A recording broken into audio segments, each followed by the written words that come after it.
que a todos nos tocó vivir, ¿sí? Algunos más fuerte, más impactante, en medio de adaptarnos, alfabetizarnos digitalmente.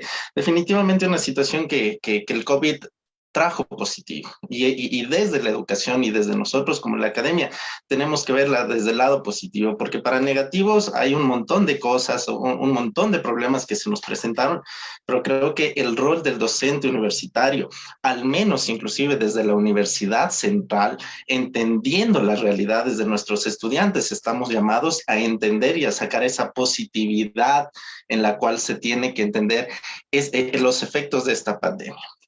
En ese sentido, yo traigo a conversar con ustedes tres escenarios muy importantes, un pre-pandemia, un pandemia, y lo que hoy vamos a hablar de un post-pandemia, en lo que también vamos a tener que prepararnos más allá para aceptar esta realidad. En ese sentido, nosotros hemos hablado de las denominadas normalidades a las cuales tuvimos que adaptarnos.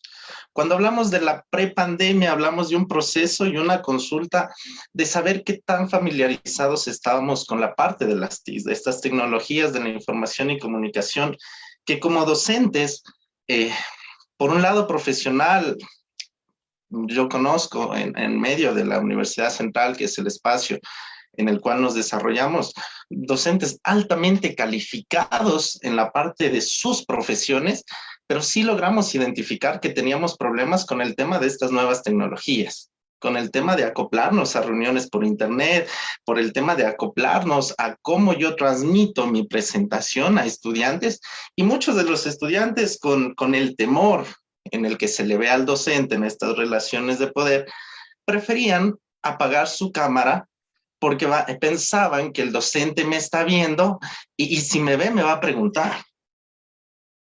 Y yo me pongo también en el contexto de estudiante, yo sigo siendo estudiante porque considero que como docentes la educación nunca va a terminar para nosotros porque siempre vamos a tener que estar actualizándonos constantemente y a veces sí me ponía en esta relación de poder. Prefiero apagar la cámara porque un rato me pregunta el profesor y yo estaba viendo por la ventana y le digo, profe, perdón, no le escuché, ¿qué va a pasar? ¿Sí? ¿Cuál es la realidad que el estudiante dice? El estudiante dice, no, me va a poner cero, estoy en la virtualidad, mis papás están en condiciones problemáticas en temas económicos, entonces prefiero no. Entonces viene este proceso de alfabetización digital que todos los docentes en su gran mayoría tuvimos que realizarlos, volver a entender cómo funciona el Zoom, volver a entender cómo funciona el Facebook, cómo funciona Telegram, cómo hoy por hoy tenemos muchísimas aplicaciones que nos permiten eso. Y este proceso de alfabetización digital, recordar que si nosotros analizamos, tenemos alrededor de 80,000 aplicaciones educativas disponibles en el Internet. Aplicaciones que ya existían antes de la pandemia, pero que no las conocíamos. ¿Por qué? Porque estábamos acostumbrados a lo presencial. Y vino la pandemia y nos sacudió y nos dijo, hey, como docentes tenemos que innovar, tenemos que actualizarnos, tenemos que hacer que la educación superior no sea una relación de poder donde el docente está muchísimo más arriba y donde tenga el estudiante la necesidad de decirle magíster, de decirle ingeniero, de decirle el PhD, de decirle el superior a mí, sino que bajarnos a un mismo nivel en el cual uno sabe un poco más, lo comparte, el otro lo aprende y el otro lo reflexiona.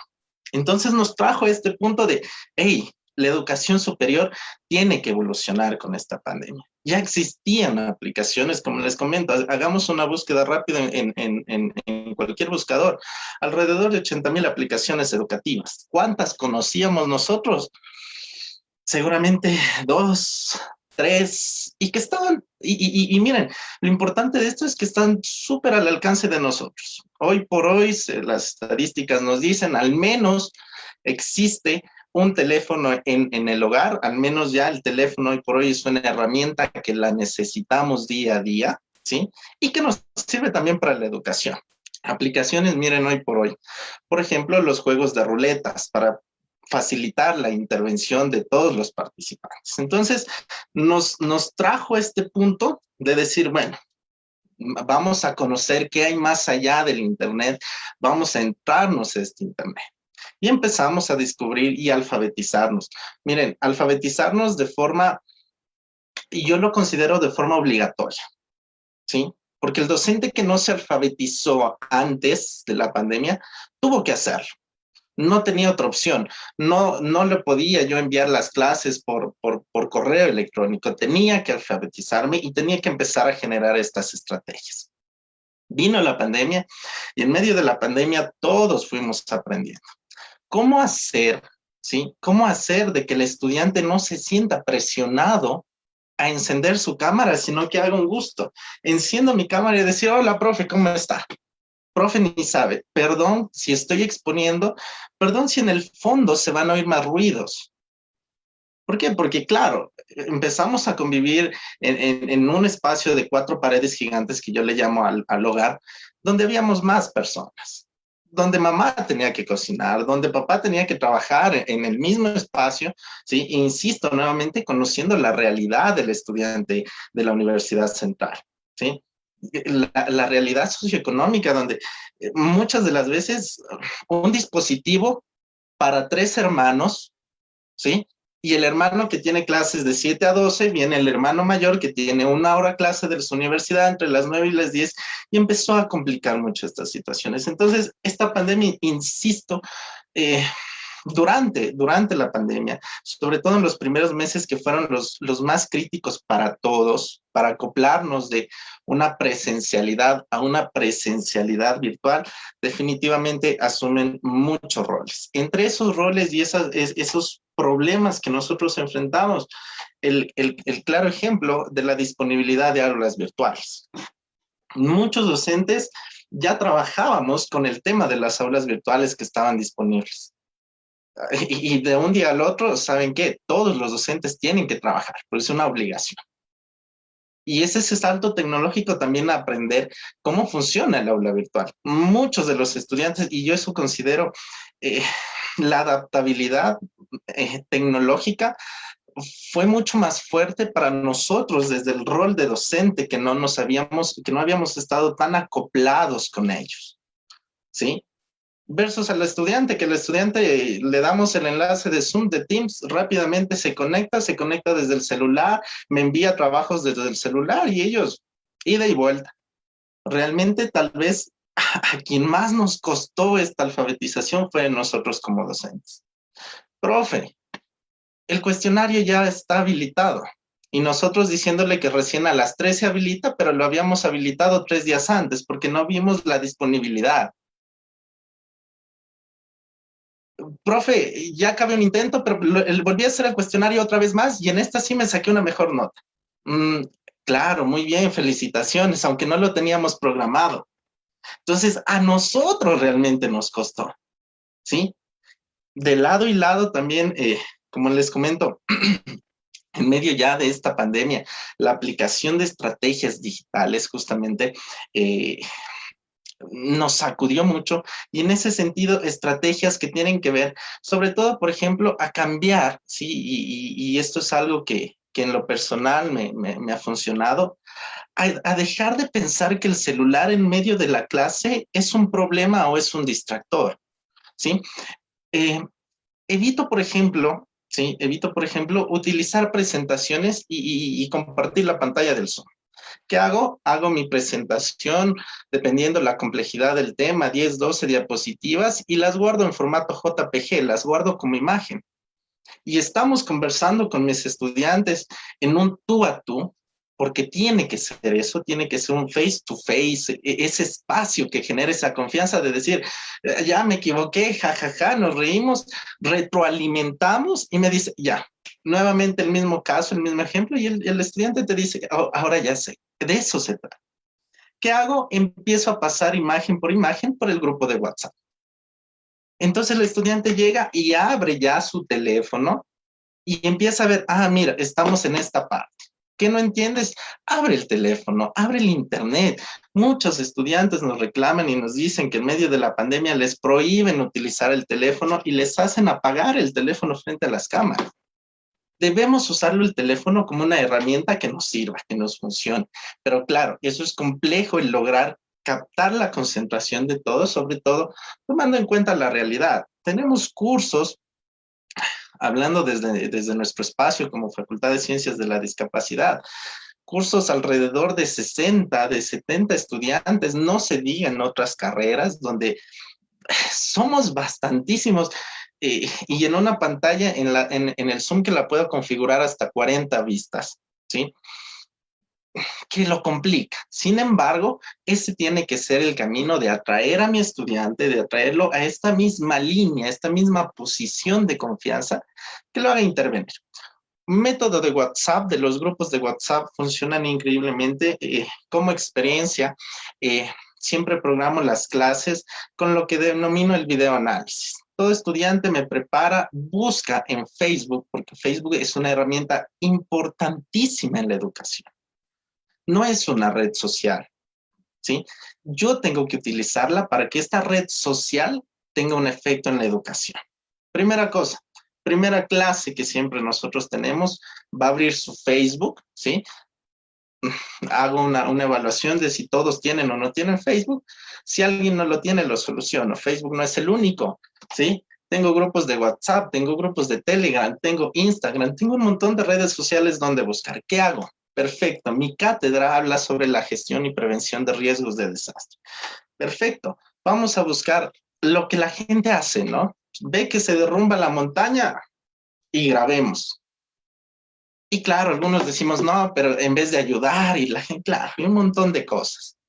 Pero yo me saco esos videos y los compartimos. Lo vemos en el grupo, siempre tenemos un acuerdo de confidencialidad al inicio de este grupo, ¿sí? ¿Por qué? Porque hay que entender que, claro, estos videos que están colgados en redes sociales son material sensible, los criterios de confidencialidad de terceros, por ejemplo, criterios de acción de protección sobre los temas de información y derechos humanos, que queda compactado en nosotros y perfecto. Los compartimos, le digo a tal estudiante, José, compártenos el video que está relacionado al tema y vemos y analizamos experiencias y analizamos la forma en que otras personas responden y generamos recomendaciones. Me funciona mucho el grupo de WhatsApp. Ahora me dicen, profe, no le puedo compartir el video porque pesa demasiado. Miren, así como el estudiante me puede generar un centenar de peros con la tecnología, yo también puedo generar un centenar de soluciones con la tecnología. Profe, es que es demasiado pesado el video, y eso me pasó, es demasiado pesado el video y no le puedo compartir. Al final resultó que no hizo la tarea. ¿Cómo lo solucionamos? Tenemos Telegram, perfecto. En este momento todos nos conectamos a Telegram, todos hicimos un canal de Telegram y al final dijo, sí, profe, la verdad es que no hice la tarea. Entonces, a 100 peros que el estudiante nos ponía, 100 soluciones también lo dábamos. Por ejemplo, el grupo de la conexión de Facebook que yo les comento, resulta mucho la difusión y la facilidad de la difusión científica, ¿sí?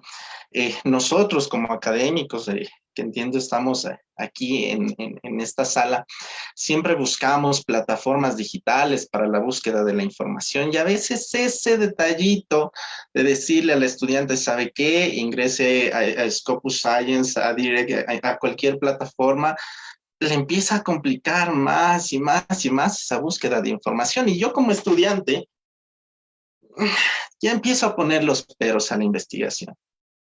Pero si yo le digo al estudiante, chicos, les comparto el enlace en Facebook de este artículo presentado, Facebook, listo, abrámoslo, abro Facebook, Facebook me abre directamente el artículo, por ejemplo, que estamos leyendo, y eso nos da esa interactividad y esa necesidad de ir buscando más información. Le abren una página de investigación y hay muchas más publicaciones y es súper más interesante ponerme a navegar. Facebook, como insisto, es una herramienta de educación, una herramienta, una red social que debemos llevarla y debemos manejarla hacia nuestros objetivos. Miren, funciona muy bien con marketing, por ejemplo, y con educación tenemos importantes estudios de un gran impacto que hemos tenido. Ahora, esta complejidad de conectarnos, que ha sido un problema, sobre todo con nuestros estudiantes con problemas a través de la conectividad y el acceso al Internet, que se lo logró resolver un poco, pero sin embargo, aún hoy por hoy tenemos problemas. Se determina que en los hogares al menos hay al menos 5 dispositivos conectados a una red de Internet de una velocidad en promedio de 10 a 20 megas por segundo. Que eso se divide y claro, empezamos a tener estos problemas. Miren, otra de las experiencias, profe, se me está yendo el internet, no le escucho, abro el micrófono y como que no le entiendo, perfecto. Tenemos WhatsApp, la respuesta por WhatsApp y la analizamos. Y hacemos que eh, el estudiante no diga, me voy a inventar un pretexto para no responder, sino que sepa que no hay pretextos, que hay un millón de formas. Yo les digo, miren, por último, hacemos señales de humo, pero lo que quiero es incentivar a eso, a que hables, a que no tengas ese miedo, ¿sí? E insisto, que este miedo nace de las relaciones de poder, de ver al docente por encima, ¿no es cierto? El docente está por encima del estudiante y no me puedo equivocar. Sin embargo, esas son una de las brechas que nosotros estamos llamados a cortarlas, a romperlas definitivamente, a que los estudiantes entendamos, los estudiantes universitarios entendamos que estamos en una relación de respeto, ¿sí? Y de total confianza en medio de esta virtualidad. ¿Cuántas veces, inclusive como docentes, como esa calidad de seres humanos, nos ha tocado desconectarnos y escuchar a nuestros estudiantes? Profe, ¿sabe qué? Yo le tengo mucha confianza y quisiera que luego de que mis compañeros se desconecten, poder conversar 5 minutos y conversaciones que se han ido alrededor de 2 horas con los estudiantes. Y digo, ahí está también ese aporte adicional como nosotros, ¿sí?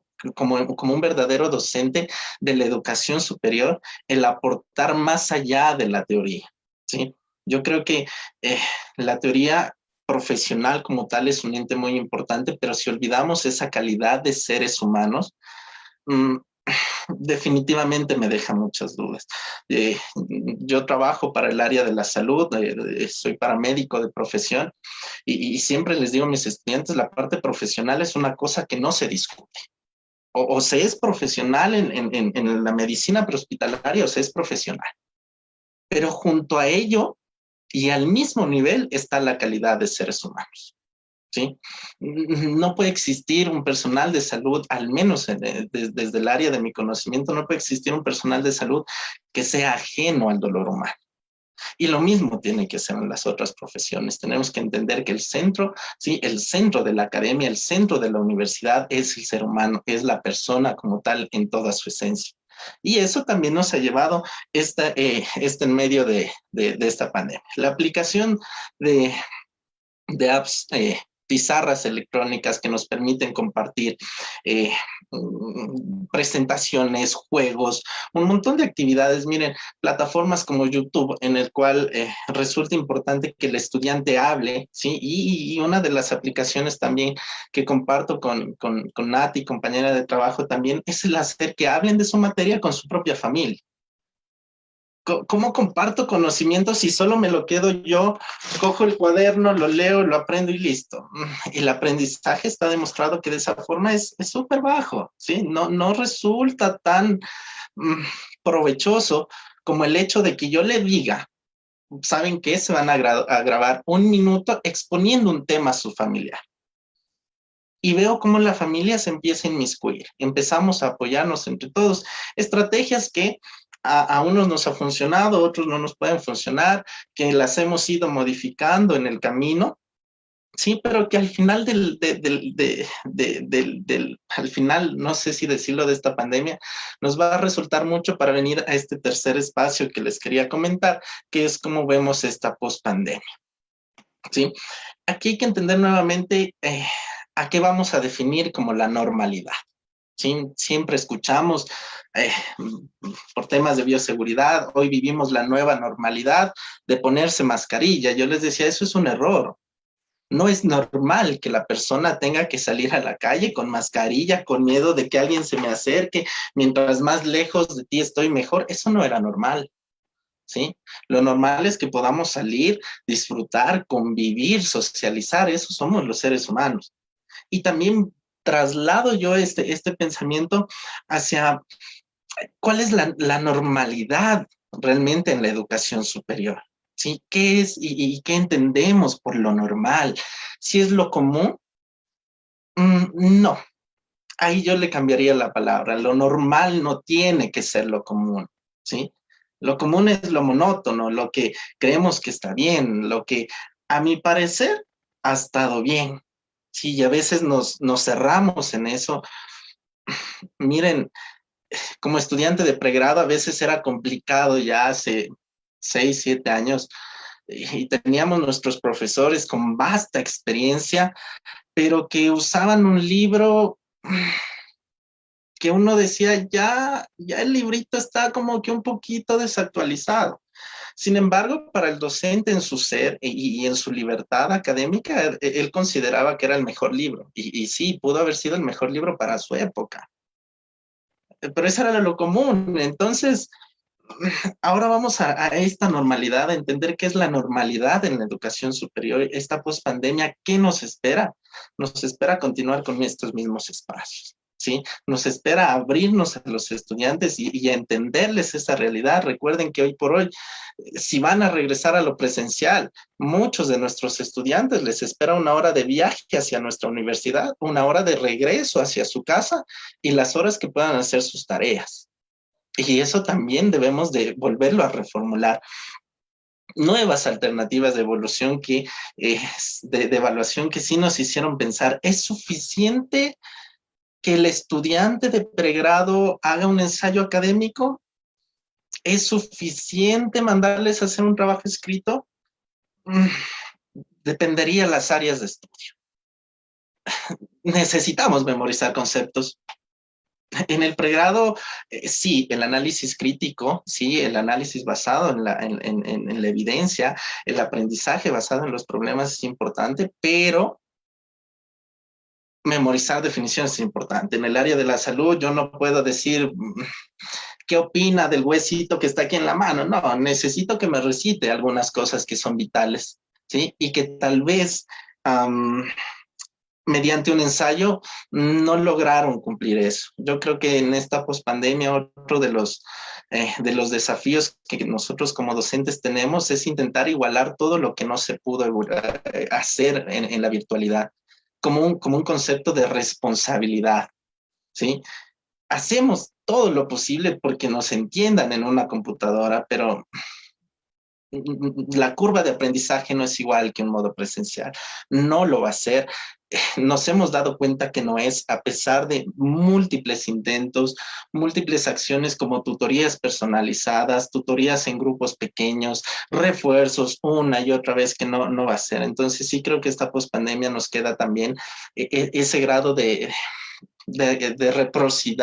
reciprocidad que la universidad primero ha tenido con nosotros y nosotros hacia nuestros estudiantes. Considero que es una cadena, sí, es una cadena como la película que me encanta, Cadena de Favores. Es algo bueno que la universidad ha hecho por nosotros. Nosotros también vamos con esa cadenita hacia nuestros estudiantes y miren, muy seguramente nuestros estudiantes lo van a replicar.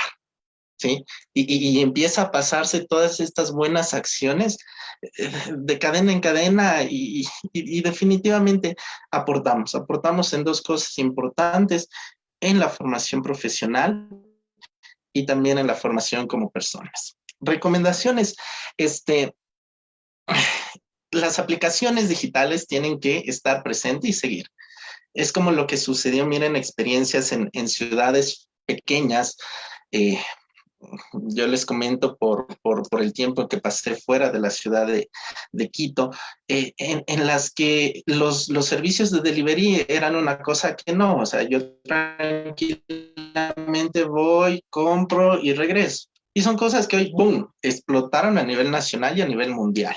Sí, lo mismo sucedió. No debo dejar estas aplicaciones, sino que las voy a absorber para seguir haciendo estas cosas que definitivamente forman profesionales y que esa debe ser la intención de nosotros.